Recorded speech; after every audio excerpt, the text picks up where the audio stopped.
Le président de la Corée du Sud, Yoon Suk-yeol, a été arrêté pour être interrogé, selon l'agence anticorruption du pays, dans le dernier chapitre d'une saga politique hebdomadaire qui a commencé avec le décret choquant du président de la guerre pour la loi martiale le mois dernier. Selon les médias étrangers, rapportés par Buzz Plus, Yoon a quitté son complexe résidentiel avec des enquêteurs dans un convoi mercredi matin et a été arrêté la première fois qu'une telle action est entreprise contre un président en Corée du Sud. Yoon est recherché pour être interrogé dans plusieurs enquêtes concernant sa brève déclaration, y compris des allégations de conduite d'une insurrection en un crime passible de réclusion à perpétuité ou même de mort.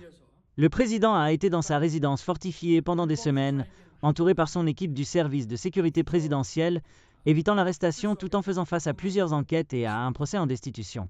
Le bureau d'enquête sur la corruption, CIO, qui travaille avec la police et le ministère de la Défense pour enquêter sur Yoon, a tenté pour la première fois de l'arrêter plus tôt ce mois-ci, mais a échoué après une confrontation de plusieurs heures au cours de laquelle des soldats et des membres de la sécurité présidentielle ont bloqué environ 80 policiers et enquêteurs, les empêchant d'approcher le complexe présidentiel. Suite à son arrestation, Yoon a publié un message vidéo préenregistré mercredi, dans lequel il a de nouveau rejeté les enquêtes à son encontre comme illégales et a déclaré que la loi a été entièrement violée dans ce pays.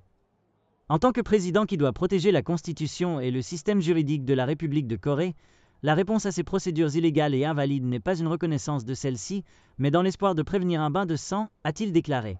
L'ordre permet aux enquêteurs de détenir Yoon pendant 48 heures. Le CIO devrait demander un mandat d'arrêt dans ce délai pour le détenir plus longtemps.